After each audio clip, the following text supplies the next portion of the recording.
संख्या क्या है? 43। तत्र तं बुद्धि संयोगम लभते पौरदेहिकम्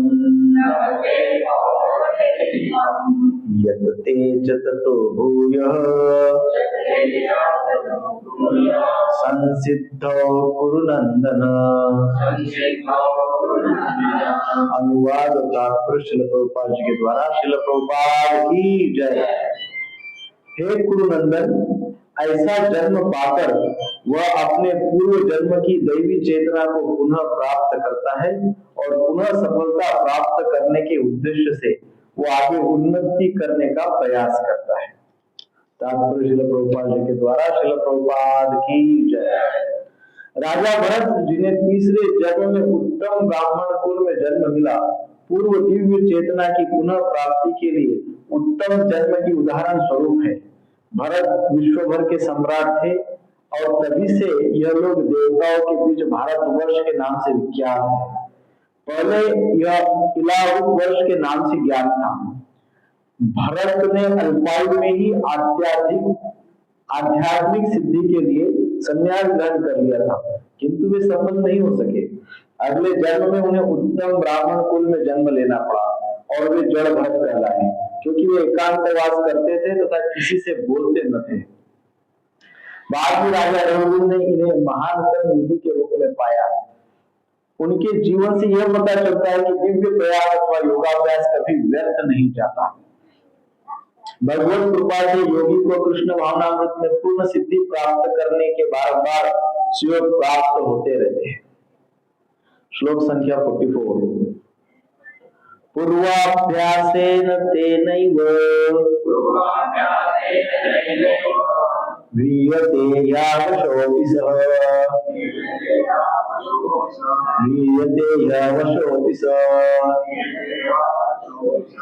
जिज्ञासु अपि योगस्य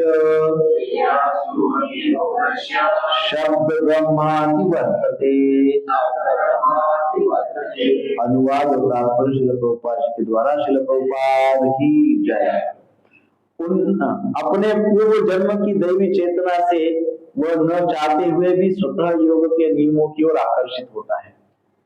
ऐसा जिज्ञासु योगी शास्त्र के अनुष्ठानों से परे स्थित होता है। उन्नत योगी जन शास्त्रों के अनुष्ठानों के प्रति अधिक आकृष्ट नहीं होते, किंतु योग नियमों के प्रति स्वतः आकृष्ट होते हैं, जिनके द्वारा वे कृष्ण भावनामृत में आरूढ़ हो सकते हैं। श्रीमद् भागवतम 333:7 में उन्नत योगियों द्वारा वैदिक अनुष्ठानों के प्रति अवहेलना की व्याख्या इस प्रकार की है। अहोबतश्वपचोति गरीयान यज्जिह्याग्रे वर्तते नाम तुभ्यं ते पुस्तपस्ते जुहुवः सस्नुर्यार्या ब्रह्मानुचूर्णान गुणन्तियेते। हे भगवान, जो लोग आपके पवित्र नाम का जप करते हैं, वे चांडालों के परिवारों में जन्म लेकर भी आध्यात्मिक जीवन के अत्यधिक प्रगत होते हैं। ऐसे जपकर्ता निसंदेह सभी प्रकार के तप और यज्ञ कर चुके होते हैं, तीर्थ स्थानों में स्नान कर चुके होते हैं और समस्त शास्त्रों का अध्ययन कर चुके होते हैं। इसका सुप्रसिद्ध उदाहरण भगवान चैतन्य ने प्रस्तुत किया है, जिन्होंने ठाकुर हरिदास को अपने परम प्रिय शिष्य के रूप में स्वीकार किया।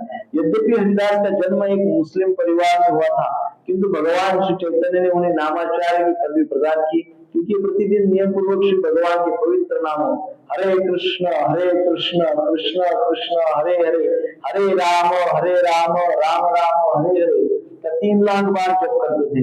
और क्योंकि वे निरंतर श्री भगवान के पवित्र नाम का जप करते थे, अतः यह समझा जाता है कि पूर्व जन्म में उन्होंने शब्द ब्रह्म नामक वेद वर्णित कर्म कांडों को पूरा किया होगा। अतः जब तक कोई पवित्र नहीं होता, तब तक कृष्ण भावनामृत के नियमों को ग्रहण नहीं करता या श्री भगवान के पवित्र नाम हरे कृष्ण का जप नहीं कर सकता। ओम अज्ञानतिमिरान्धस्य ज्ञानाञ्जनशलाकया चक्षुरुन्मिलितं येन तस्मै श्री गुरुवे नमः। श्री चैतन्य मनोभीष्टं स्थापितं येन भूतले स्वयं रूप कदा मह्यं ददाति स्वपदान्तिकं। वन्देऽहं श्रीगुरु श्रीयुतपदकमलं श्रीगुरून् वैष्णवांश्च श्रीरूपं साग्रजातं सहगण रघुनाथान्वितं तं सजीवं साद्वैतं सावधूतं परिजनसहितं कृष्ण चैतन्य देवं श्री राधा कृष्ण पादान् सहगण ललिता श्री विशाखान्वितंश्च। हे कृष्ण करुणा सिंधु दीनबंधु जगत्पते गोपेश गोपिका कांत राधा कांत नमोस्तुते। तप्त कांचन गौरांगी श्री राधे वृंदावनेश्वरी वृषभानुसुते देवी प्रणमामि हरिप्रिये। वाञ्छाकल्पतरुभ्यश्च कृपा सिन्धुभ्येव च पतितानां पावनेभ्यो वैष्णवेभ्यो नमो नमः।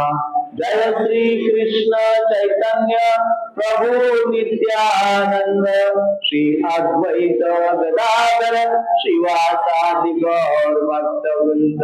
हरे कृष्ण कृष्ण कृष्ण हरे हरे हरे राम राम राम हरे हरे। हरे कृष्ण कृष्ण कृष्ण हरे हरे हरे राम राम राम हरे हरे। हरे कृष्ण कृष्ण कृष्ण हरे हरे हरे राम राम राम हरे हरे। श्रील प्रभुपाद की जय। हमने पूर्व के श्लोक में देखा था 42 में कि योग में जो असफल हो जाता है तो असफल होने पर भी कोई नुकसान नहीं होता है।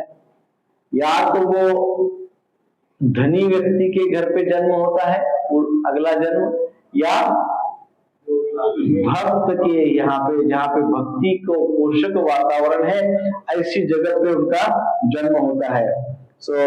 ये तो उसके लिए अत्यंत सौभाग्य की बात होती है ना। तो उस समय अर्जुन के मन में फिर पुनः जिज्ञासा हुई और उस जिज्ञासा के अनुसार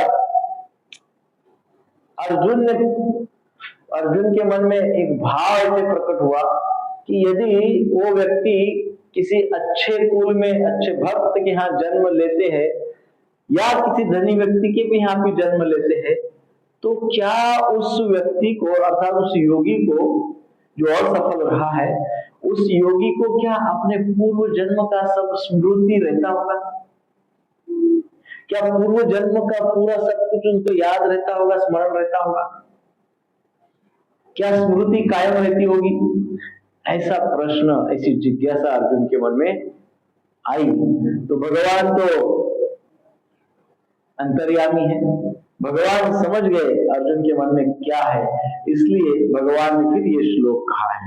इस श्लोक में उन्होंने कहा, एक शब्द कहा गया बुद्धि संयोगम।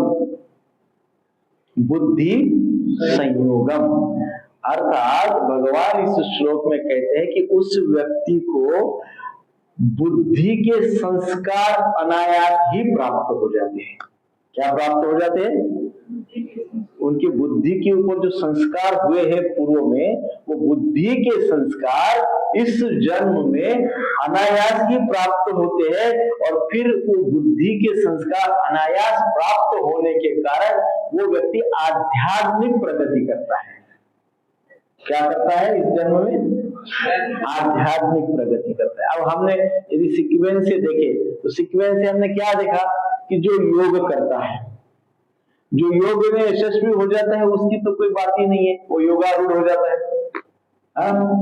पर कोई व्यक्ति योग करता है, योग साधना करता है, भक्ति करता है, तो कभी कभी क्या हो जाता है, थोड़ी ही भक्ति करके वो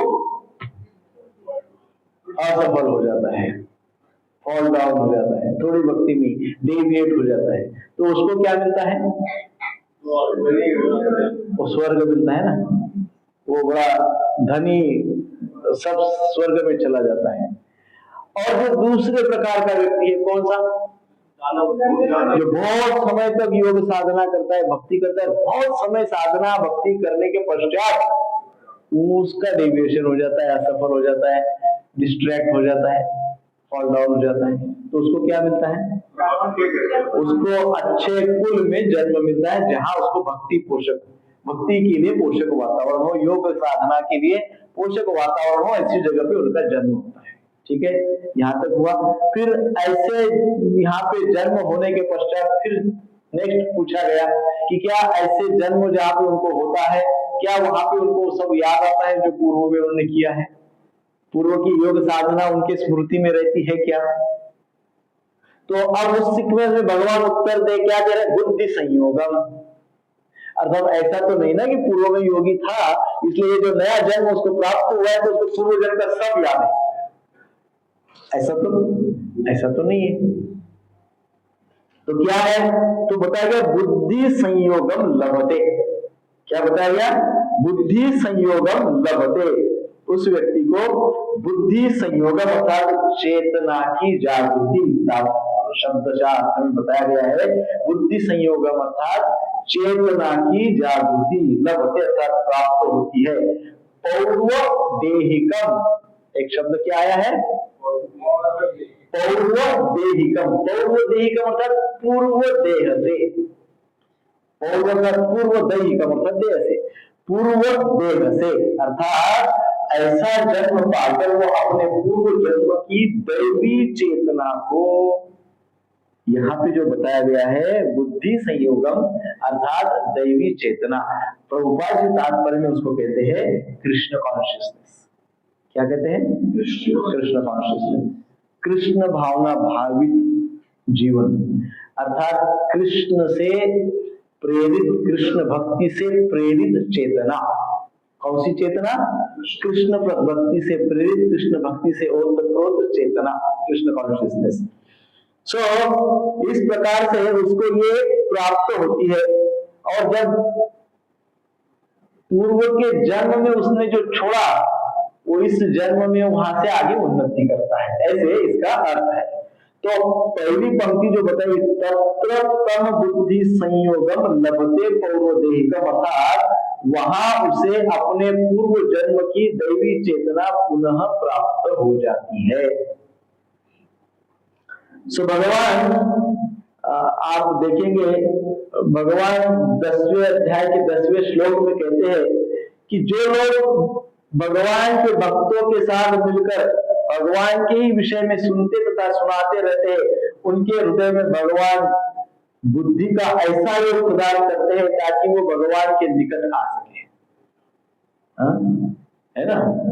सो भगवान के निकट आ सके ऐसी स्मृति भगवान ही प्रदान करते हैं, है ना। हमको यदि हमने वास्तव में साधना की है, भक्ति की है, भगवान के नाम का जप किया है, तो नेक्स्ट जन्म में भगवान ही ऐसी कुछ व्यवस्था करते हैं, ऐसी कुछ स्मृति मेमोरी हमको प्रदान करते हैं कि उस मेमोरी के कारण हम अनायास ही भगवान के निकट चले जाते हैं। कहाँ जाते हैं, भगवान के निकट जाते हैं अनायास सहजता से। तो भगवान इस श्लोक में क्या कह रहे हैं, इस श्लोक में कह रहे हैं कि उसे पिछले जन्म की बुद्धि का योग प्राप्त हो जाता है। क्या प्राप्त हो जाता है, पिछले जन्म के बुद्धि का योग प्राप्त हो जाता है। तो 10वें अध्याय के 10वें श्लोक को समझे तो इसका अर्थ है कि पिछले जन्म के बुद्धि का योग तो भगवान ही उसको प्रदान करते हैं। कौन प्रदान करते हैं, अगले जन्म में साधक को या भक्त को क्या हो जाता है, भगवान ही पिछले जन्म के भक्ति का मेमोरी प्रदान कर देते हैं, स्मृति प्रदान कर भगवान ही देते हैं। क्योंकि वो ऐसे परिवार में जन्म लेता है जहां पर उसे ऐसे शुद्ध भक्तों का संग प्राप्त होता है। जैसा हमने पूर्व में देखा, क्योंकि उसने योग साधना की है तो उसको क्या प्राप्त होगा, भक्त का कुल प्राप्त होगा, है ना, उत्तम कुल प्राप्त होगा। और उत्तम कुल प्राप्त होगा तो भगवान स्वयं ही उसको फिर क्या करते हैं, एक विशेष स्मृति प्रदान करते थे। है ना। और फिर जब स्मृति भी है, कुल अर्थात वातावरण भी है, स्मृति भी है, दोनों है, तो क्या होगा फिर?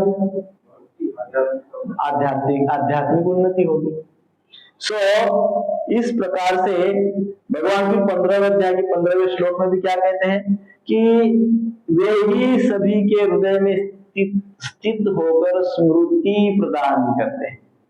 मत मैं ही ज्ञान और अपोहनम, मैं भी स्मृति ज्ञान अपोहनम, मैं भी ज्ञान स्मृति अस्मृति विस्मृति सब मैं ही प्रदान करता हूं। तो भगवान क्या कहते हैं फिर? उसको जब उसको इस प्रकार से अच्छा वातावरण मिलता है, उसके पास ऑलरेडी बुद्धि कौन सी है? सात्विक आध्यात्मिक बुद्धि है, ज्ञान उसके पास ऑलरेडी इनबिल्ट है, अच्छा घर प्राप्त किया है जहाँ भक्ति हो रही है, आध्यात्मिक वातावरण है, तो भगवान फिर थोड़ी सी हेल्प कर देते हैं। भगवान क्या कर देते हैं? उसको थोड़ी सी हेल्प अर्थात उसको मेमोरी ऐसी देते हैं कि उसको सब कुछ कृष्ण भक्ति में उन्नत होने के लिए उसको उपयुक्त हो जाए। ऐसी स्मृति प्राप्त होती है कि वो कृष्ण भक्ति में आगे बढ़ सकता है। इसका अर्थ ये ध्यान में रखे कि इस श्लोक से बहुत लोग कभी कभी प्रश्न पूछते हैं, परंतु ये एकदम क्लियर बात है। इस श्लोक से ऐसे नहीं समझना चाहिए कि उस व्यक्ति को अपने पूर्व जन्म का पूरा वृत्तांत प्राप्त हो जाता है, ऐसा नहीं कह रहे इसमें। उस योगी को अपने पूर्व जन्म का पूरा हिस्ट्री पता हो जाती है, ऐसा नहीं कह रहे इसमें, ध्यान रखिए। यहाँ पर भगवान कह रहे कि असफल योगी जो है वो अपने पिछले जन्म के बुद्धि का संयोग प्राप्त कर लेता है। क्या? पिछले जन्म की जो बुद्धि अर्थात जो कॉन्शियसनेस है, उसी कॉन्शियसनेस को जहां छोड़ा था वहां से वो यहां प्राप्त कर लेता है आदमी। आप समझिए ना, जैसे उदाहरण है 10 साल के हम लोग थे, तो 10 साल की उम्र में हम साइकिल चलाते थे, है ना। फिर 15वें साल से साइकिल चलाना छोड़ दिया, अभी हम 60 साल के हो गए। 15 साल से लेकर 60 साल तक हमने साइकिल नहीं चलाई, लेकिन आज भी 60वें साल में भी यदि हमको साइकिल चलाने के लिए कोई बोले तो हम साइकिल चला सकते हैं। चला सकते कि नहीं चला सकते? चला सकते हैं ना, भूल तो नहीं गए। परंतु आपको पूछा जाए कि डे 1 आप कैसे साइकिल सीखे, डे 2 में आपने क्या किया, तीसरे दिन कैसे सीखे, फिर आप सीट पे बैठ के कैसे चलना सीखे, ऐसा सब पूछा तो पूरा वृत्तांत आपको याद नहीं है, लेकिन साइकिल चलाना एग्जैक्टली सेम। और जो योगी होता है उसका ऐसा ही होता है, असफल योगी, वो डिटेलिंग सब भूल जाता है। परंतु जो विशेष इस श्लोक में जो बात कही गई है, संयोग, उसको उसका जो कॉन्शियसनेस है, उस समय की जो चेतना है, जो कॉन्शियसनेस है, वो चेतना का प्रभाव इस जीवन में उसके पास रहता है, संस्कार उस चेतना का रहता है, तो चेतना कायम रहती है ना। प्रभुपाद जी इसे पिछले जीवन की दैवी चेतना लिख रहे हैं। क्या लिख रहे हैं? प्रभुपाद जी ने क्या लिखा है ट्रांसलेशन में? प्रभुपाद जी ने लिखा पूर्व जन्म की चेतना, दैवी चेतना को पुनः प्राप्त करना है। दैवी चेतना अर्थात आप समझिए सिंपल भाषा में कृष्ण कॉन्शियसनेस, है ना। पिछले जीवन की दैवी चेतना को प्राप्त कर लेता है। इसका फिर अर्थ क्या है? इसका अर्थ है पिछले जन्म में उसने जो भगवान के प्रति जो चेतना की उसकी जो स्थिति थी, उस स्थिति को अनायास इस जीवन में सहजता से प्राप्त कर लिया, जो स्थिति उस जीवन की थी। जैसे हमने साइकिलिंग करना जहां से छोड़ दिया, जहां हमने छोड़ दिया, अब 60 की उम्र में हम बिल्कुल वहीं से स्टार्ट, हमको फिर से ट्रेनिंग लेने की आवश्यकता नहीं है क्या? फिर से कोई पकड़ेगा पीछे से, हम आधी पैदल करेंगे, ऐसा तो नहीं होगा। हमको जहां से छूटा वहीं से आगे, अब हम सीधे डायरेक्ट सीट पे बैठ के चला सकते हैं। सो सिमिलरली उसको यही स्थिति प्राप्त होती है, अनायास ही प्राप्त होती है। इसका अर्थ यह है कि पिछले जन्म में उसने जितना प्रतिशत कृष्ण भावनामृत, कृष्ण कॉन्शियसनेस पिछले जन्म में जितना उसने प्राप्त किया था परसेंटेज वाइज, आप समझ रहे हैं? जैसे मान लो पिछले जन्म में उसने कृष्ण कॉन्शियसनेस से 60% प्राप्त किया था। कितना परसेंट? 60% प्राप्त किया था। तो नेक्स्ट जीवन में उसको 60% पुनः प्राप्त करने की आवश्यकता नहीं, बाय डिफॉल्ट उसके पास 60% है। अब उसका 61% से शुरू हो जाएगा इस जीवन में प्रैक्टिस। 60% ऑलरेडी है उसके पास। यहाँ इस जीवन में वो क्या करेगा, जब जन्म से ही उसको ऐसा कुछ सब कुछ प्राप्त रहेगा कि कुछ कुछ चीजें अनायास ही उसको आती रहेगी। जैसे कुछ बच्चे होते हैं अनायास ही बाल्यावस्था में बहुत सारे श्लोक याद हो जाते हैं, कॉन्शियसनेस भी अच्छी रहती है, पूजा कर लेते हैं, कितना कितना 7-8 की उम्र में बहुत कुछ कर लेते हैं। तो वो क्या है, वो 60% पहले ले लिया है, वो पहला ही इनबिल्ट, अभी 61 से शुरू हो रहा है ना। तो इस प्रकार से पूर्व जन्म में जो भक्ति छूटी है जिस स्टेज से, उस स्टेज से इस जन्म में शुरू हो जाती है। बिना किसी प्रयास से वो प्राप्त कर लेता है। जैसे भगवान के स्वल्पमपि धर्मस्य, इतनी भी भक्ति करते हैं छोटी सी, स्वल्प इतनी सी भी भक्ति भगवान की करते हैं अल्प, तो भी वो भी भक्ति व्यर्थ नहीं जाती है, वो भक्ति भी व्यर्थ नहीं जाती है। तो इसलिए भगवान भी यही कहते हैं कि पिछले जन्म में जो कुछ भी किया है उस योगी ने, जहां तक भी उसने किया है जर्नी, वो व्यर्थ नहीं जाता है और वो नेक्स्ट आध्यात्मिक जीवन में उन्नति कर लेता है।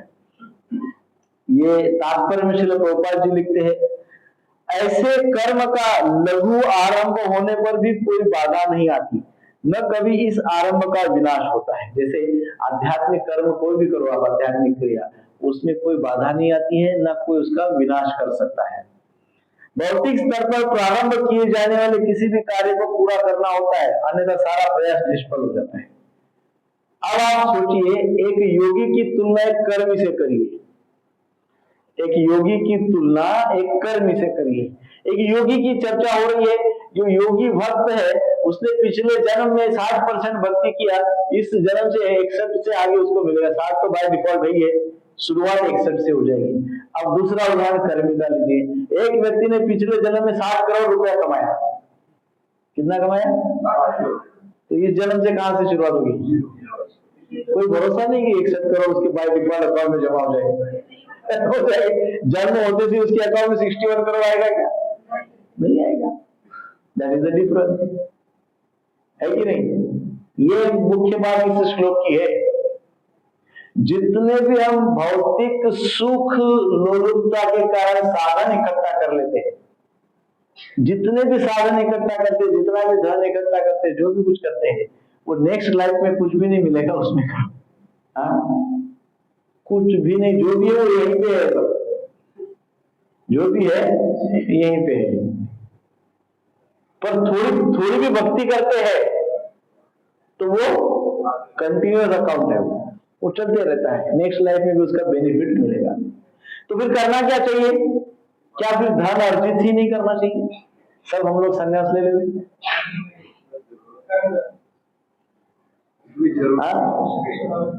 धन तो आवश्यक है, पर जब हमारे पास धन प्राप्त होता है तो धन ये मनुष्य की परीक्षा होती है।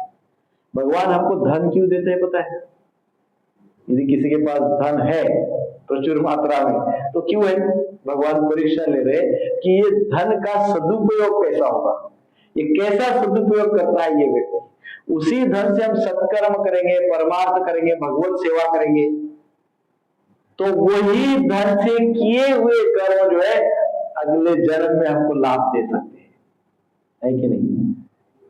इसलिए ये बात ध्यान में हम रख सकते हैं कि जो केवल हम भौतिक प्रयासों में जीवन बिता देंगे तो क्या हो जाएगा, वो सारा का सारा जीवन निष्फल हो जाएगा, उसका फल कुछ नहीं मिलेगा, इसी जीवन में सब समाप्त हो जाएगा।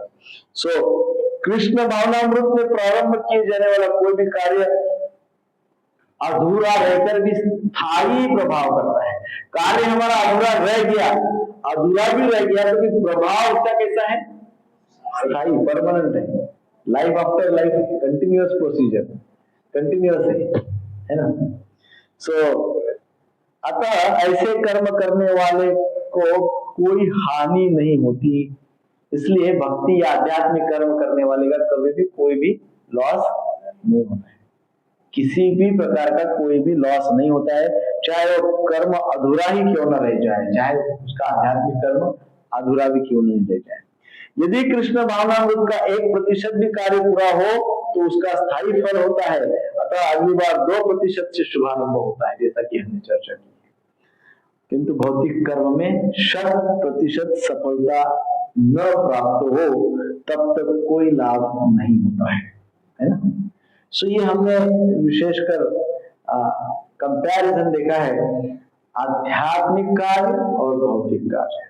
What is the difference between आध्यात्मिक कार्य एंड भौतिक कार्य? तो भौतिक कार्य जो है वो भौतिक कार्यों को हमको क्या समझना चाहिए, भौतिक कार्य से हमको जो भी कुछ प्राप्त होता है उन सारे फलों को हमने क्या करना चाहिए, आध्यात्मिकता में लगा देना चाहिए, परमार्थ में लगा देना चाहिए, और फिर कुछ पार्ट अपने स्वयं के लिए भी रखना चाहिए। परंतु सारा ही पार्ट अपने लिए रख देंगे तो फिर क्या हो जाएगा, ये हमारा मनुष्य जन्म जिस लिए हुआ है उसका जो उद्देश्य पूर्ण नहीं हुआ। उसको प्रभुपाद जी लिखते हैं मनुष्य जन्म निष्फल हो जाएगा। क्या हो जाएगा, मतलब कोई व्यक्ति दिन रात कार्य कर रहा है, कार्य कर रहा है, कार्य कर रहा है, बहुत काम, बहुत काम, बहुत काम ही काम, काम ही काम, काम ही काम, और आध्यात्मिकता के विषय में कुछ भी नहीं जानता है, तो उसका मनुष्य जन्म निष्फल हो जाएगा।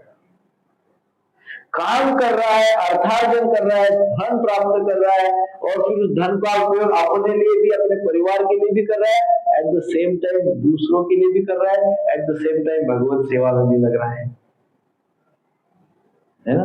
तब तो उसके जीवन में कुछ तो उसकी चेतना, आध्यात्मिक चेतना उसको प्राप्त होगी, कृष्ण भावना भावित होगा, और उस जन्म में जितना भी वो कृष्ण भावना भावित होगा अगले नेक्स्ट लाइफ में वहां से आगे उसका शुरुआत होगा, है ना। सो इसलिए हमको अपना जीवन तो निष्प्रभ, निष्फल तो नहीं बनाना है। बनाना है क्या, हमको अपना जीवन कैसा चाहिए, कंटिन्यूअस प्रोसीजर है, कंटिन्यूअस प्रोसेस है। स्पिरिचुअल या भक्ति मार्ग जो है, भक्ति मार्ग अर्थात continuous progressive path. Devotional life is progressive life. क्या कहते हैं, प्रोग्रेसिव। भक्ति में जीवन कैसा है, प्रगतिशील जीवन है। कहीं प्रगति रुक गई, इसका अर्थ क्या है, हम भक्ति मार्ग पे नहीं है, हमारी आध्यात्मिक प्रगति रुक रही है। व्हाट डज इट मीन्स, हमारी भक्ति सही नहीं हो रही है। सो हमारा प्रगति होती है, अब कब तक प्रगति होता है, life after life, life after life, life you never know, it's a continuous process, मार्ग है वो। और मे भी इस लाइफ में भी पूर्ण भक्ति मिल सकती है, इस लाइफ में भी, इसी जीवन में भगवान का दर्शन हो सकता है, इसी जीवन में भगवान का साक्षात्कार हो सकता है ना। हमने पिछले समय कहा था ना, प्रभुपाद जी कहते हैं, प्रभुपाद जी इसका उत्साह का व्याख्या करते हुए कहते हैं, what is the definition of उत्साह, उत्साह मींस व्हाट, उत्साह का अर्थ क्या है। तो प्रभुपाद जी बोलते हैं उत्साह अर्थात मुझे इसी जन्म में भगवान का दर्शन होगा, दिस मीन्स उत्साह। अगले जन्म में सब, इसी जीवन में मुझे भगवान का दर्शन होगा, इसको कहते हैं उत्साह। तो यू नेवर नो, इसी जीवन में आप घर पे जाते जाते घर पे बैठ गए कि भगवान का दर्शन हो सकता है, यू नेवर नो, मंदिर में भगवान का दर्शन हो सकता है। तो ये उत्साह होता है, और इस प्रकार से हमको अपनी चेतना को रखना होता है, और ऐसी चेतना रखेंगे तभी जाके हमारा मनुष्य जीवन सफल होगा, निष्फल नहीं होगा, है ना। इसमें इस श्लोक के तात्पर्य में प्रभुपाद जी ने भरत महाराज का भी उदाहरण दिया है कि किस प्रकार से भरत महाराज को प्रभुपाद जी लिखते हैं, राजा भरत जिन्हें तीसरे जन्म में उत्तम ब्राह्मण कुल में जन्म मिला, पूर्व दिव्य चेतना की पुनः प्राप्ति के लिए उत्तम जन्म के उदाहरण स्वरूप है। भरत विश्व भर के सम्राट थे और तभी से यह लोग देवताओं के बीच भारतवर्ष के नाम से विख्यात है। भागवत के 5वें स्कंद में के अध्याय 9 में भी वर्णन आता है कि मृग का शरीर त्याग कर भरत महाराज ने विशुद्ध ब्राह्मण के कुल में जन्म लिया। वहां ब्राह्मण अंगिरा गोत्र का ब्राह्मण थे और ब्राह्मण के समस्त गुणों से वो संपन्न थे, है ना। नाम मात्र ब्राह्मण नहीं, कभी कभी हम देखते हैं कि कई बार नाम मात्र ब्राह्मण होते हैं, परंतु यहाँ पे क्या कहा गया है, वेद शास्त्र संपन्न ब्राह्मण। तो वह अपने मन तथा इंद्रियों को वश में करने वाला था तथा वैदिक शास्त्रों के ज्ञाता थे। वह दानी, संतुष्ट, सहनशील, विनम्र, पंडित तथा किसी से ईर्ष्या न करने वाले थे। वह स्वरूप सिद्ध थे एवं भगवान श्री कृष्ण की सेवा में नित्य लगे हुए थे। भगवान श्री कृष्ण की सेवा में तत्पर थे। ये तत्पर होना बहुत आवश्यक है सेवा में। कई बार हम सेवा तो करते पर तत्परता से नहीं करते, तो भगवान की सेवा में तत्परता होनी चाहिए ना। कभी कभी सेवा करने का इच्छा तो होता है, लेकिन जब तक बोलते नहीं तब तक नहीं करते। कोई कोई भक्त ऐसे होते बोलने पे सेवा करते हैं, बैठे रहते हैं, भाई कुछ करना है, कुछ करना है, अब बोलेंगे तब करेंगे, बैठे रहते हैं, है ना। कुछ कुछ भक्त दूसरों की करने की वेट करते, कोई दूसरा करेगा तो मैं करूंगा, तब तक शुरुआत ही नहीं करते, ऐसे भी। कुछ कुछ भक्त तत्पर रहते हैं, वो देखते हैं हमको करना है, फटाक से जाके काम शुरू करते, सेवा अपनी कर लेते। वो वेट नहीं करते कि अरे चलो प्रभु ये करते हैं, चलो नहीं, वो शुरू कर देते हैं सेवा। उसको कहते हैं तत्पर, सेवा में तत्पर। तत्परता चाहिए सेवा में। वह सदैव क्या समाधि में रहते थे, है ना। समाधि में अर्थात समाधि मीन्स व्हाट,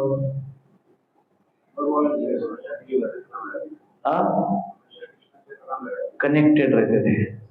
नित्य क्या होते थे वो, भगवान से कनेक्टेड रहते थे। Always in the shelter of the Lord, भगवान के आश्रय में नित्य रहते थे, भगवान से कनेक्टेड नित्य रहते थे। भगवान से कनेक्टेड कैसे रह सकते हैं नित्य, भगवान का स्मरण करके, भगवान का स्मरण करके। श्री कृष्ण की कृपा से भरत महाराज को अपने पूर्व जन्म की घटनाएं स्मरण थी। यद्यपि उन्हें ब्राह्मण का शरीर प्राप्त हुआ था, किंतु वे अपने स्वजनों तथा मित्रों से जो भक्त नहीं थे अत्यंत भयभीत थे।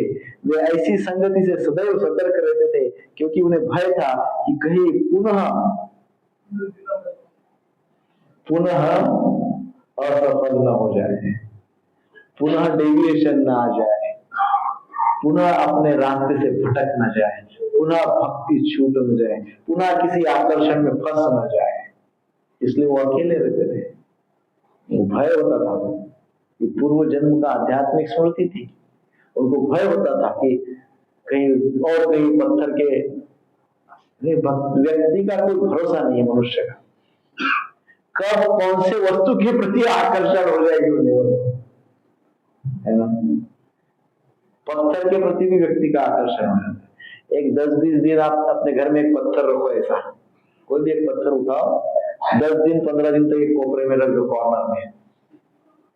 16वें दिन यदि आपको पत्थर नहीं दिखा तो अनईजी हो जाएगा, इधर था किधर गया ऐसा हो जाता है ना, आकर्षण। भरत महाराज सोचे पिछले जन्म में मैंने कई दिनों तक वो हिरण को देखा, फंस गया, आकर्षण हो गया, चिंता होने लगी, सब होने लगा। इस बार मैं कोई गलती नहीं करूंगा, इस बार किसी भी प्रकार की गलती में नहीं फंसूंगा, और इसलिए वो किसी के समक्ष नहीं जाते थे। फलतः वे जनता के समक्ष पागल, अंधे तथा बहरे का रूप प्रकट करते थे, है ना, ताकि कोई किसी की परवाह नहीं है। मतलब कोई दिखा तो पागल जैसा बिहेव करते थे, अंधे मुझे कुछ नहीं दिख रहे हैं, मैं अंधा हूं, संसार के प्रति मैं अंधा हूं, मुझे कुछ नहीं दिख रहा है, प्रजल्प सांसारिक बातें मैं बहरा हूं, मुझे सुनाई नहीं देती है। तो कभी कभी बहरे और अंधे होना चाहिए, है ना। कभी ऐसे कुछ दृश्य हो या ऐसा कुछ व्यक्ति को कभी मान लो सिनेमा देखने का मन हो जाए तो सोचना चाहिए मैं अंधा हूं। है कि नहीं? कभी कोई किसी भक्त की भगवान की कोई ऐसी इस प्रकार के प्रजल्प करने बैठ जाए, है ना, इसकी चुगली करने बैठ जाए अपने पास, तो उसको सीधा बोलो मैं बहरा हो गया, 2-3 दिन मुझे सुना ही नहीं दे रहा, है ना। तो अंधे और बहरे का भरत महाराज ऐसे करते थे, अपने परिवार जनों को बोलते थे मैं अंधा हूँ, मैं बहरा हूँ। कभी कभी कोई ऐसे कुछ प्रलोभन आते तो फिर वो बोलते थे मैं पागल हूँ, मुझे कुछ समझ में ही नहीं आता है, मैं पागल हूँ। कभी कभी लोग बड़े बड़े तर्क हमारे सामने प्रस्तुत करते हैं फंसाने के लिए, है ना, तो क्या बोलना चाहिए, मैं पागल हूँ। तो पहले इंप्रेशन अपना 0 हो जाता है, क्या फंसाएगा। पागल आदमी को, पागल व्यक्ति से किसी को क्या पड़ेगा, है ना। सो दूसरे लोग इसलिए उनसे बात करने की चेष्टा नहीं करते थे। सो इस प्रकार उन्होंने अपने आप को कुसंगति से बचाए रखा। किससे? कुसंगति से बचाए रखा। वे अपने अंतःकरण में सदा नित्य विदाउट फेल, विदाउट गैप भगवान कृष्ण के, भगवान के चरण कमलों का स्मरण करते हैं नित्य, not even a gap of a second. ऐसे क्यों? क्योंकि उनको पूर्व जन्म का संस्कार था, परंतु एक विशेष परिस्थिति में उनको स्मृति भी थी।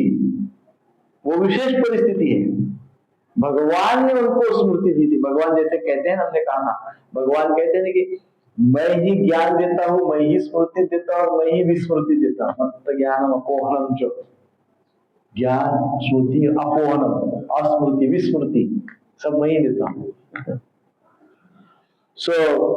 इस प्रकार से भगवान इस श्लोक में फिर क्या कह रहे हैं, इस श्लोक में यहां पर भगवान कह रहे हैं कि योग भ्रष्ट पुरुष भी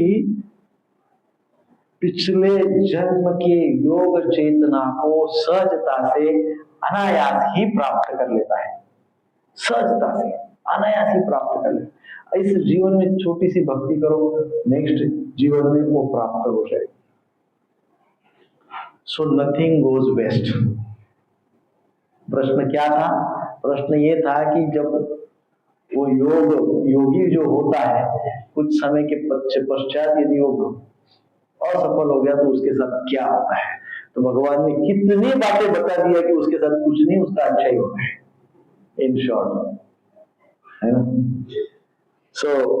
यतते च ततः भूय संसिद्धो कुरुनंदन। हे कुरुनंदन, वह पूर्ण सफलता प्राप्त करने का पुनः प्रयास करता है। क्या करता है? वो पुनः प्रयास, यतते च ततः भूय, वो क्या करता है? पुनः पूर्ण सफलता करने का कब करता है प्रयास?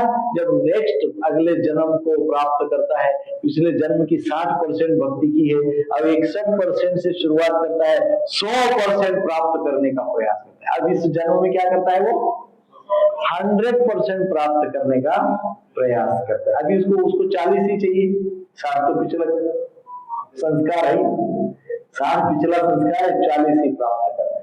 तो 40 के लिए पुनः वो प्रयासरत होता है। तो यहाँ पर विशेषकर भगवान अर्जुन के लिए कह रहे हैं, क्या कह रहे हैं? कह रहे हैं कि यतते च ततः भूय संसिद्धो कुरुनंदन। अर्जुन के लिए क्या शब्द प्रयोग कर रहे हैं? कुरुनंदन। कुरुनंदन क्यों? क्योंकि वह कह रहे हैं कि हे अर्जुन, आप भी ऐसे राजा के वंशज हो जिसने ये कुरुक्षेत्र में धर्म क्षेत्र को स्थापित कर दिया, कुरुक्षेत्र को धर्म क्षेत्र बना दिया। अर्थात कुरुक्षेत्र अर्थात आज का कुरुक्षेत्र नहीं, वो आपके जो पूर्वज महाराज कुरु थे, उनका जो पूरा राज्य था, उस पूरे राज्य को उन्होंने क्या कर दिया था? धर्म क्षेत्र कर दिया था। धर्म का आचरण करके, धर्म का पालन करके। क्षत्रिय राजा थे, उन्होंने बनाने अब इसको धर्म क्षेत्र बनाने के लिए अथक प्रयास किए थे, पूर्ण प्रयास किए थे। और इसलिए हे अर्जुन, हे कुरुनंदन, अर्थात हे अर्जुन, आप उन्हीं राजा के वंशज हो।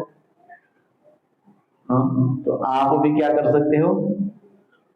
इस प्रकार से धर्म की स्थापना कर सकते हो, क्योंकि आप कुरु के ही वंश में उत्पन्न हुए हो। जिस प्रकार वो योग भ्रष्ट पुरुष अपने अगले जन्म में योग की पूर्ण सफलता प्राप्त करने का प्रयास करता है और फिर वो सफल हो जाता है, उसी प्रकार हे अर्जुन, आप भी अपने पूर्वजों का जो सब प्रयास था वो पर उस प्रयास को आप सफल कर दीजिए इस जीवन में धर्म का पालन करके, क्योंकि आपके पूर्वज कुरु महाराज थे और उन्होंने उस समय धर्म का ही पालन किया था।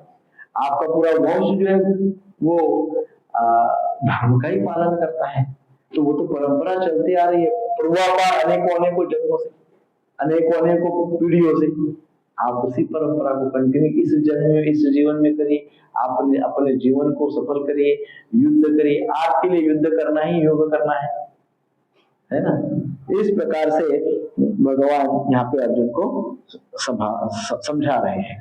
सो हम ये इसकी कथा पूर्व में की है, एक दो बार भी की है कि कैसे महाराज सगर के पुत्र, उन्होंने भी कैसे नव्य स्कंद में इसका वर्णन आता है। महाराज सगर के पुत्र है ना, जब उन्होंने देखा उनका राजस्वी यज्ञ था, और राजस्वी यज्ञ का जो घोड़ा था वो इंद्र ने कपिल मुनि के वहां पे छुपा दिया था, और फिर उनके घोड़ा प्राप्त करने के लिए उन्होंने अपने 60,000 पुत्रों को भेज दिया, और वो फिर कथा आपको पता है भागवतम की, फिर नेक्स्ट जनरेशन, फिर नेक्स्ट जनरेशन, फिर नेक्स्ट जनरेशन, है ना। तो इस प्रकार से भगीरथ महाराज ने फिर वो प्रयास पूरा किया, और भगीरथ प्रयास करके अपने पूर्वजों को मुक्त किया। 9वें अध्याय में 9वें स्कंद में इसका पूरा वर्णन है। तो इस प्रकार से हम ये देखते हैं कि कैसे अपने पूर्वजों को तारने के लिए, अपने पूर्व कर्मों को सिद्ध करने के लिए, अपने पूर्व आध्यात्मिक चेतना को आगे बढ़ाने के लिए इस जीवन में हम धार्मिक कार्य कर सकते हैं। सो अर्जुन को भगवान ही समझा रहे हैं कि हे अर्जुन, अब आप क्या करो, आप इतनी तीव्र चेष्टा करो, आप योगी पूर्णता प्राप्त करने के लिए जिस प्रकार तीव्र चेष्टा करता है, बहुत अथक प्रयास करता है, परंतु हे अर्जुन, तुम तो पहले से ही मेरे भक्त हो। हाँ, तुम तो मेरे भक्त ही हो ना, तुम तो मेरे अभी शिष्य भी बन गए हो दूसरे से तुम तो शिष्य भी बन गए हो और भक्त भी बन गए हो। अब मुझे प्राप्त करने के लिए योगीगण क्या करते हैं, ये जन्म में योग साधना करते हैं, फिर छूट जाती है, फिर बची हुई 60% 40% नेक्स्ट जन्म में करते हैं, फिर नेक्स्ट जन्म में भी नहीं हुई 20% हुई, तो फिर उसकी जो और बची हुई फिर और नेक्स्ट जन्म में मेरी भक्ति करते हैं मुझे प्राप्त करने के लिए। लेकिन हे अर्जुन, तुम्हें तो मैं ऑलरेडी प्राप्त ही हूं, तुम्हें तो मैं प्राप्त हूं, मैं तुम्हारे साथ हूं। अब तुम क्या करो, अब मेरी आज्ञा से तुम युद्ध करो, मेरी आज्ञा का पालन करो, हो जाएगा। योगी जन को कितना कठिन परिश्रम करना पड़ता है और कितने जन्म तक करना पड़ता है। For you it is easy, आपके लिए तो एकदम आसान है, क्योंकि आप तो मेरे भक्त हो, मेरे सखा हो, मेरे भक्त हो, और मैं आपके साथ हूं। अब मेरी इंस्ट्रक्शन को फॉलो करो। तो अल्टीमेटली क्या हो गया,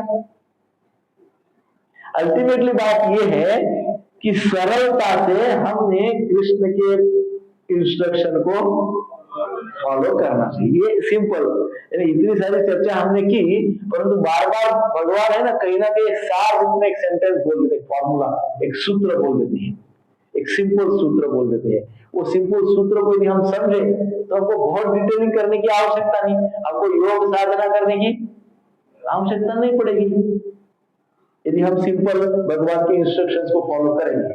भगवान के सततम कीर्तयन्तो मां अनन्यश्चिन्तयन्तो मां, सतत भगवान का नाम का जप करो, सतत भगवान का कीर्तन करो, भगवान के नाम रूप गुण लीला का चिंतन स्मरण कीर्तन करो, भगवान से कनेक्टेड रहो, भगवान की सेवा करो, भगवान के सेवा अर्थात भगवान की इंस्ट्रक्शन का पालन करो, बस। हरे कृष्ण कृष्ण कृष्ण हरे हरे, हरे राम राम राम हरे। तो अब 44 में क्या हुआ है, 44 में है पूर्वाभ्यासेन तेनैव हीयते यवशोऽपि स जिज्ञासुरपि योगस्य शब्द ब्रह्म अतिवर्तते। अर्थात अपने पूर्व जन्म की दैवी चेतना से वह न चाहते हुए भी स्वतः योग के नियमों की ओर आकर्षित होता है। ऐसा जिज्ञासु योगी शास्त्र के अनुष्ठानों से परे स्थित होता है। तो अब हमने ये तो देखा पिछले जन्म के बुद्धि संयोग को अनायास ही प्राप्त कर लेता है तथा फिर वह पूरा सफलता प्राप्त करने का प्रयास करता है। यहां तक तो हमने देखा वो क्या करता है, पूर्व जन्म का बुद्धि संयोग अर्थात कॉन्शियसनेस उसके पास प्राप्त होती है। पूर्व जन्म की कॉन्शियसनेस प्राप्त होने के कारण, चेतना कृष्ण कॉन्शियसनेस प्राप्त होने के कारण इस जन्म में वो क्या करता है, सफलता प्राप्त करने का प्रयत्न करता है, सफल होने का प्रयास करता है। अब अर्जुन के मन में ये प्रश्न पुनः आया कि जब वो इस प्रकार से पिछले जन्म की चेतना को प्राप्त करके इस जन्म में जब वो प्रयास करने लगता है, क्या करने लगता है, सफल होने का प्रयास करने लगता है, अच्छी भक्ति करने लगता है, बहुत जल्दी एकदम कम यंग एज में बिल्कुल तिलक लगाता है, 13 तिलक लगाता है, गले में कंठी धारण करता है, सुबह भागवतम सुनता है, सब एकदम लग जाता है सफल होने के लिए। तो ऐसी अवस्था में उसका कोई विरोध करने वाला तो होगा, हाँ, उसका कोई विरोध तो करने वाला होगा। सबसे पहले तो घर वाली होगी, बोले क्या 2 घंटा जब करते उससे अच्छा काम कर ऐसा बोलेंगे। घर से हो गए, मित्रों से होगा, पड़ोसी से होगा, सोसाइटी में होगा, प्रोफेशन जॉब में जाएंगे, ऑफिस में होगा, सब जगह विरोध होगा, है ना। तो जब इस प्रकार से उसका इतना विरोध होगा, इतने लोग उसको अपोज में जाएंगे, तो फिर वो सफलता प्राप्त करने का प्रयास कैसे करेगा, किस प्रकार से वो सफलता प्राप्त करेगा। धोती कुर्ता पहन के जाएगा तो लोग सोचेंगे अरे कितना अनपढ़ आदमी है कि नहीं, सोचेगा अरे क्या धोती कुर्ता पहन रहा है, ऐसा सोचते ना। धोती कुर्ता पहन के जाओ बाहर, जितने भी लोग सब आपको मूर्ख बनाने का प्रयास करते हैं। उसको क्या लगता है उसको लगता है इसको संसार का ज्ञान ही नहीं, ऐसा लगता है इसको हाँ, है ना। ऐसी परिस्थिति होगी। तो ऐसी जब परिस्थिति होगी तो वो सफलता प्राप्त करने के लिए क्या करेगा, फिर कैसे सफलता प्राप्त होगी उसको, इतने सारे चैलेंजेस होंगे। मॉडर्न एज में सब लोग मॉडर्न रहते हैं, मॉडर्न लाइफस्टाइल रखते हैं, और ये यदि मॉडर्न लाइफस्टाइल नहीं रखेगा तो चैलेंजेस होंगे, तो सफलता कैसे होगी। तो भगवान तो अंतर्यामी है, अर्जुन के अंदर का वो जिज्ञासा समझ गए। तो भगवान इस श्लोक में कहते हैं, वो जो असफल योगी होते हैं, ये चाहे कुछ भी हो जाए, उनके अंतःकरण में कुछ अंश तक इनबिल्ट बाय डिफॉल्ट आध्यात्मिकता के प्रति आकर्षण रहता है। क्या रहता है, आध्यात्मिकता के प्रति, कृष्ण कॉन्शियसनेस के प्रति, योग साधना के प्रति, भक्ति के प्रति उनके मन में आकर्षण रहता है, अट्रैक्शन रहता है। वो जो कहा गया ना, शब्द ब्रह्म अतिवर्तते, वो शब्द ब्रह्म के प्रति आकर्षित रहता है, आध्यात्मिकता के प्रति आकर्षित रहता है। पूर्व अभ्यास है, पहली पंक्ति में बताया गया, पूर्व अभ्यास ही अवश्य, अर्थात पूर्व जन्म के अभ्यास के कारण वह विवश होते हुए भी आकर्षित होता है। उसकी विवशता रहती है, अरे ऑफिस में जाना है, लोग ऐसे है, लोग वैसे, अरे वो सब मॉडर्न रहते हैं, मैं भी मॉडर्न रहना चाहता हूँ, ऐसा वो सब विवशता है उसकी, परंतु विवश होते हुए भी आकर्षण होता है। भौतिक वातावरण उसको विवश बना देता है। मटेरियल लाइफस्टाइल जो है उसको क्या है, कभी कभी विवश बना देती है। विवश तो होता है, विवश होते हुए भी आकर्षित होता है ना। फिर भी सोच नहीं है, 16 माला तो मैं कर ही लेता हूँ आज शाम को ऑफिस में पार्टी के लिए जाना है, कोई बात नहीं, मैं आज मेरा 25 माला तो पूरा कर ही लेता हूँ। विवश है लेकिन आकर्षित है। भगवान ये कह रहे, डेफिनेटली उसको चैलेंजेस होंगे, सब कुछ होगा, परंतु उसके अंदर क्या होगा? आकर्षण रहेगा, वो आकर्षित रहता है। तात्पर्य में श्रील प्रभुपाद जी क्या लिखते हैं इस श्लोक में? प्रभुपाद जी लिखते हैं, उन्नत योगी जन शास्त्रों के अनुष्ठानों के प्रति अधिक आकृष्ट नहीं होते, किंतु योग के नियमों के प्रति स्वतः आकृष्ट होते हैं, जिनके द्वारा वे कृष्ण भावनामृत में आरूढ़ हो सकते हैं। क्या होते हैं इस प्रकार से लोग? बहुत ज्यादा अनुष्ठानों के प्रति ज्यादा आकर्षित नहीं होते हैं, परंतु वो क्या होते हैं? वो कृष्ण भावना भावित होते हैं। कैसे? क्योंकि उनके अंदर योग की, अध्यात्म की, योग के नियमों की बड़ी अंदर से इच्छा। जैसे फॉर एग्जांपल, उनको कितने भी प्रलोभन हो, कितने भी उनके सामने सिचुएशन की व्यवस्था हो, कितनी भी व्यवस्था हो, परंतु उनको ऐसा लगता है नहीं, चाहनी हो तो पालन करना चाहिए। भले ही वो कोई अनुष्ठान नहीं कर रहे, कोई बहुत बड़े बड़े अनुष्ठान नहीं कर रहे, कुछ नहीं कर रहे, परंतु वो जो भक्ति के नियम है, योग के नियम है, वो नियम को पालन करने का, नियम का पालन करने का उनके हृदय में आकर्षण रहता है। और क्योंकि वो भक्ति के नियम, योग के नियम पालन करते हैं, इसलिए वो कभी ना कभी कृष्ण को प्राप्त करते हैं, कभी ना कभी भगवान को प्राप्त करते हैं, आध्यात्मिक मार्ग में आगे आगे बढ़ते हैं। प्रभुपाद जी लिख रहे हैं श्रीमद् भागवतम 3.33.7 में, उन्नत योगियों के द्वारा वैदिक अनुष्ठानों की अवहेलना की व्याख्या इस प्रकार की है। हे भगवान, जो लोग आपके पवित्र नाम का जप करते हैं, वे चांडालों के परिवार में जन्म लेकर भी आध्यात्मिक जीवन में अत्यधिक प्रगत होते हैं। बताओ, चांडाल के घर में भी यदि जन्म लिया ना, तब भी वो आध्यात्मिक जीवन में अत्यधिक प्रगत रहते हैं, एडवांस डिवोटी रहते हैं। कितने भी वर्स्ट सिचुएशन होने दो, वो फिर भी एडवांस डिवोटी रहते हैं। Prahlad Maharaj advance devotee, most advance devotee है, भक्त शिरोमणि।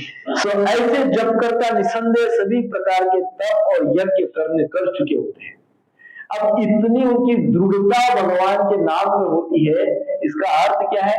इसका अर्थ ये जो कहा गया शब्द ब्रह्म अति वर्तते, उन्होंने पूर्व में क्या कर चुके हैं? पूर्व में उन्होंने तप, यज्ञ, ये बहुत कुछ कर चुके हैं कि जितने अनुष्ठान वगैरह का जो भी कुछ होता है, वो पहले सब पूरा कर चुके हैं। और क्या क्या कर चुके हैं? वो जप कर चुके हैं, तप कर चुके हैं, यज्ञ कर चुके हैं, तीर्थ स्थानों में स्नान कर चुके हैं, और समस्त शास्त्रों का अध्ययन कर चुके हैं। और इसलिए अब सब कर चुके हैं, अब इसलिए उनका शब्द ब्रह्म भगवान के नाम जप में बहुत ज्यादा रुचि है। यह बात समझने की है कि पिछले जीवन में जिस योगी ने श्री कृष्ण को प्राप्त करने का असफल प्रयास किया था, वह असफल योगी इस जीवन में क्यों नहीं उसी प्रयास का आरंभ करेगा? क्योंकि भगवान इस श्लोक में एक शब्द लिखते, ही यते, इस शब्द का अर्थ होता है आकर्षित होना। क्या होता है? आकर्षित होना। जिस समय भक्त का मन भगवान श्री कृष्ण की पूजा करने के लिए आकर्षित होगा, भगवान की पूजा करने के लिए आकर्षित होगा, तो उस समय समझना चाहिए कि उसे अनेक जन्मों के पुण्य का फल प्राप्त हो रहा है। क्या प्राप्त हो रहा है? जब भगवान का नाम जप करने का भाव हो रहा है, जब भगवान का कुछ किसी प्रकार की सेवा, कुछ अनुष्ठान भगवान के लिए करने का भाव हो रहा है, इसका अर्थ क्या है? अनेक जन्मों के पुण्यों का फल उसको प्राप्त हो रहा है। भक्त प्रार्थना करते हैं, क्या प्रार्थना करते हैं? हे भगवान, हे श्री कृष्ण, आपके कृपा से मुझे कुछ विचार शक्ति प्राप्त हो, ताकि मैं आपकी सुंदर पूजा कर सकूं, मैं आपके नाम का जप कर सकूं, आपके चरण कमलों का दर्शन कर सकूं। भगवान श्री कृष्ण के चरण प्राप्त ही खिले हुए कमल की शोभा को मार्ग करने वाले हैं, और ऐसे चरण कमलों का मैं सुबह सुबह दर्शन कर सकूं, और इस प्रकार से मेरे मन में आपके नाम के प्रति, रूप के प्रति, गुण के प्रति, लीलाओं के प्रति आकर्षण उत्पन्न हो। इस प्रकार से भक्त फिर भगवान को प्रार्थना करता है। क्योंकि इस प्रार्थना में ही उसके सारे अनुष्ठान आ जाते हैं। ये प्रार्थना में ही सारे प्रकार के अनुष्ठान उस भक्त के आ जाते हैं। सो हम चैतन्य चरितामृत में या चैतन्य लीला में हम देखते हैं रघुनाथ दास गोस्वामी का उदाहरण बहुत सुंदर उदाहरण है कि किस प्रकार से वो भक्ति में तल्लीन थे। उनके माता पिता इतने काइंड ऑफ राजा थे, एक प्रकार के राजा थे। इतना बड़ा उनके पास धन ऐश्वर्य महल वगैरह सब कुछ था और वो अपने पुत्र को बहुत बड़ा राजकुमार घोषित कर चुके थे। परंतु जब रघुनाथ दास गोस्वामी ने चैतन्य महाप्रभु का दर्शन कर लिया तो भगवान श्री चैतन्य के प्रति वो इतने आकर्षित हुए कि वो अपना घर छोड़ के भाग भाग के पुरी चले जाते थे। तो उनके पिताजी जो थे, उनके पिताजी ताऊजी, उनको सब उनके पीछे दौड़ते थे, उनको खींच के फिर पुरी से वापस लौट के लेके आया करते थे। तो इतना आकर्षण भगवान श्री चैतन्य को देखते से उनके हृदय में था। तो इसका अर्थ क्या है? क्योंकि वो भगवान की केवल इतनी प्रार्थना करते थे कि हे भगवान, मुझे आपके चरणों का आश्रय चाहिए। भगवान का नाम रूप गुण लीला में तल्लीन रहते थे, भगवान श्री चैतन्य की लीला स्मरण करते रहते थे। तो इतना आकर्षण हुआ कि वो भगवान के फिर पार्षद बन गए रघुनाथ दास गोस्वामी। दूसरी पंक्ति में कहा गया जिज्ञासु अपि योगस्य शब्द ब्रह्म अतिवर्तते, अर्थात योग का जिज्ञासु होने के कारण वह कर्म कांड को त्याग देता है ना। व्यक्ति जब भक्ति में आगे दूर होते जाता है, योग साधना में व्यक्ति आगे दूर हो जाता है, तो वो व्यक्ति भगवान श्री कृष्ण के साथ अपने संबंध को जान जाता है। जब व्यक्ति भगवान के साथ अपने संबंध को प्रभु जान लेगा ना, तो मुझे आप बताइए कोई कर्म कांड करने की आवश्यकता होगी क्या? अपने संबंध को भगवान के साथ जान लेना ही तो सब कुछ है। यदि हम भगवान के साथ अपने संबंध को जान लेंगे तो उसी को हम यहाँ पे जो शब्द प्रयोग है जिज्ञासु भी योग से, जिज्ञासु किसको कहते हैं? भगवान के साथ अपने संबंध को जानने की इच्छा रखने वाला, अर्थात जिज्ञासु अर्थात कौन? भगवान के साथ मेरे क्या संबंध है ये जानने की प्रकांड इच्छा है, वो उस व्यक्ति को जिज्ञासु कहते हैं। और उस इच्छा को जिज्ञासा कहते हैं, उच्च कोटि की जिज्ञासा। मेरा क्या संबंध है भगवान के साथ? जो भी भगवान के साथ मेरा संबंध है, जिस रस में उस संबंध को मैं अनुभव करना चाहता हूँ। क्या करना चाहता हूँ? अनुभूति चाहिए मुझे, अनुभव चाहिए, रियलाइजेशन चाहिए, अनुभूति चाहिए। इसका अर्थ है कि उसने अपना भौतिक जगत के साथ जो संबंध है वो भी समझ लिया है। अब उसे तो पता चल गया है कि उसकी जीवन की सफलता भगवान के साथ के संबंध को समझने में है, और इसलिए उसकी वो जिज्ञासा करते रहता है। श्रील प्रभुपाद जी भगवद गीता, अपनी जो भगवद गीता यथारूप है, इसकी भूमिका में लिखते हैं। भूमिका इनिशियल इंट्रोडक्शन, भूमिका में प्रभुपाद जी क्या लिखते हैं? अर्जुन का श्री कृष्ण के साथ संबंध सखा रूप में था। किस रूप में? सखा रूप में था। निसंदेह इस मित्रता तथा भौतिक जगत में प्राप्त होने वाली मित्रता में भेद है कि समानता है? अभी हम फ्रेंडशिप जो होती है, मटेरियल वर्ल्ड में भी फ्रेंडशिप है, और अर्जुन की और कृष्ण की भी फ्रेंडशिप थी, हमारी भी फ्रेंडशिप होती है भौतिक जगत में। तो प्रभुपाद जी कहते हैं भूमिका में कि इसमें आकाश और पाताल का अंतर है, इतना भेद है। यह दिव्य मित्रता है जो हर किसी को प्राप्त नहीं हो सकती।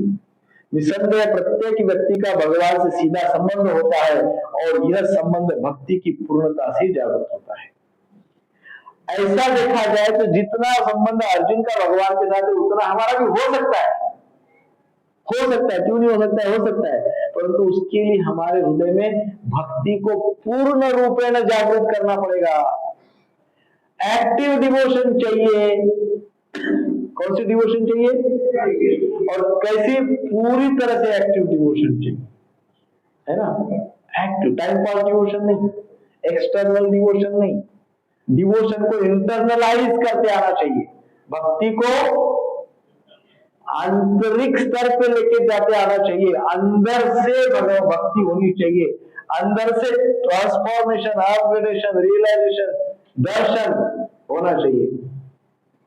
और यदि वो होता है तो हमारे भी भगवान के साथ संबंध बड़े अच्छे हो सकते हैं। भगवान हमको भी सखा भाव में दर्शन दे सकते हैं, जैसे अर्जुन को सखा भाव में दर्शन देते थे।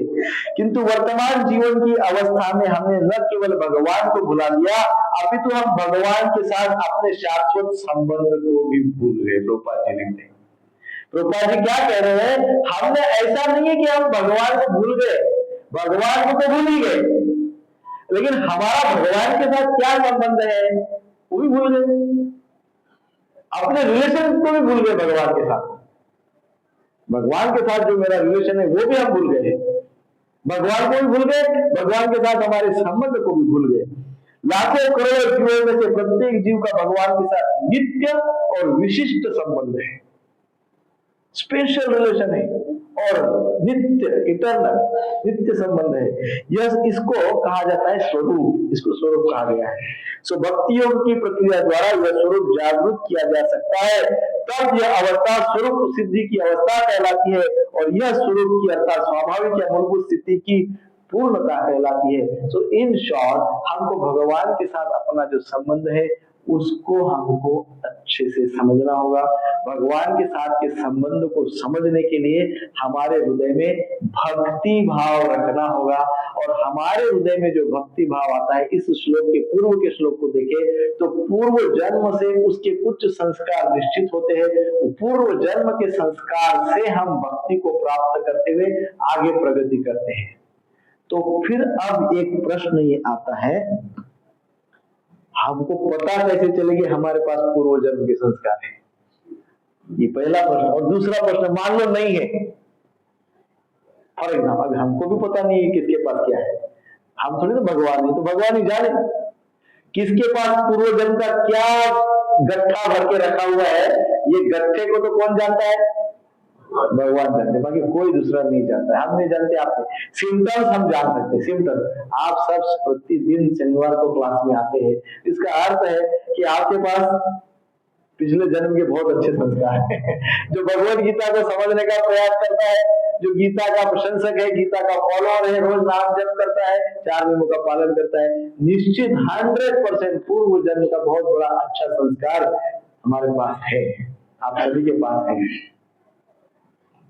परंतु मान लो यदि नहीं है तो फिर क्या करें? जस्ट हमको पता नहीं किसके पास है और किसके पास नहीं है। मान लो किसी के पास नहीं है तो समझ गए, नहीं है तो क्या करेंगे? स्टार्ट करें, लेकिन उसके पास संस्कार ही नहीं है, सुकृति नहीं है, तो वो कैसे स्टार्ट करेगा? लेकिन उसको क्या पता है सब? लेकिन उसको कुछ इसमें है ही नहीं, कुछ ज्ञान ही ऐसे। अभी अपने मिरार में कितने लोग रहते हैं, कितना पॉपुलेशन है मिरार का?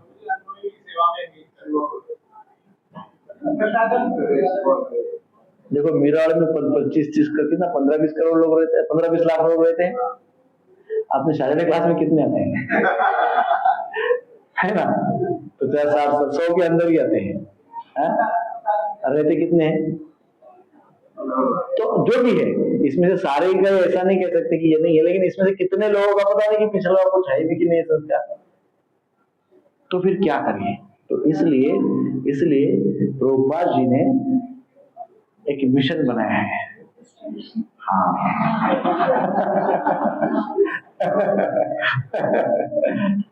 क्या मिशन है? Book distribution. आप छोटे से छोटे ग्रंथ से लेके तो बड़े से बड़ा भागवतम, चैतन्य चरितामृत, सब कुछ आप डिस्ट्रीब्यूट कर सकते हैं, सब डिस्ट्रीब्यूट कर सकते हैं आप। भाई हम सबको हो सकता है कि पूर्व जन्म का कुछ होगा, नहीं होगा, पर किसी के पास मान लो नहीं होगा तो हम अपना परमार्थ तो करेंगे थोड़ा। तो जिसके पास है ही नहीं, तो हमने यदि उसको इनिशिएट कर दिया इस जीवन में, तो उसका नेक्स्ट जीवन में ये उसकी सुकृति तो बन जाएगी। हो सकता है इसी जीवन में इतना फास्ट चल जाए आगे कि इसी जीवन में 100% मार्क ले लेंगे, यू नेवर नो। तो हमको कुछ तो सुकृति मिलेगी उसकी। तो इन्होंने अच्छे एक जीव को कनेक्ट कर दिया। आपको करना क्या है, सब तो प्रभुपाद जी ने किया है, सारे तो बुक प्रभुपाद जी ने मेहनत करके लिखे हुए, हमको तो उसी को आगे बढ़ाना है, डिस्ट्रीब्यूट करना है। सो ये सबसे बड़ा उत्तम सोल्यूशन है। जितना हो सके, जितना ज्यादा से ज्यादा हो सके, उतना प्रत्येक व्यक्ति ने बुक डिस्ट्रीब्यूशन करना चाहिए। प्रत्येक व्यक्ति ने कम से कम जितनी उसकी शक्ति है उतना बुक डिस्ट्रीब्यूट करना चाहिए, करना ही चाहिए, है ना। तो भगवान भी तो ये देख रहे हैं ना कि ये अकेला ही अपना मेरे साथ रिलेशन बनाने का कोशिश करता है, इतना सारा संसार पड़ा है, उसको कौन बनाएगा। भगवान भी हमसे अपेक्षा रखते है कि नहीं। वो सोचते ही इतने सारे 150 लोग आ रहे हैं 7 6 7 5 6 साल से, अब इनके ऊपर बहुत जिम्मेदारी। ये 60 लोग आ रहे हैं, 100 लोग आ रहे हैं, अभी 1000 लोगों को भगवत गीता देंगे। एक व्यक्ति 10-10 लोग एवरेज, तो 1000 भगवत गीता तो अपने क्लास में से जाना ही चाहिए। सिंपल सैटरडे क्लास में नहीं जाना चाहिए, बिल्कुल जाना चाहिए।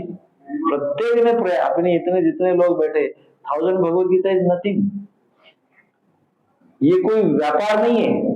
इस श्लोक के अनुसार मैं बता रहा हूँ 6.42-43, जिसके पास चेतना ही नहीं है, जिसके पास वो अवेयरनेस ही नहीं है, जिसके पास वो ज्ञान ही नहीं है, तो इसलिए 18वें अध्याय में भगवान बोलते कि मुझे तो वो भक्त बहुत अच्छा प्रिय है जो भगवत गीता का ज्ञान प्रसारित करता है, वो मुझे बहुत अच्छा बुक डिस्ट्रीब्यूशन करता है। सिंपल बात है ना। सो इसलिए आप सभी से प्रार्थना है कि अभी हम 31 दिसंबर तक कंटिन्यूअस बुक डिस्ट्रीब्यूशन डिस्काउंट में करते हैं, है ना।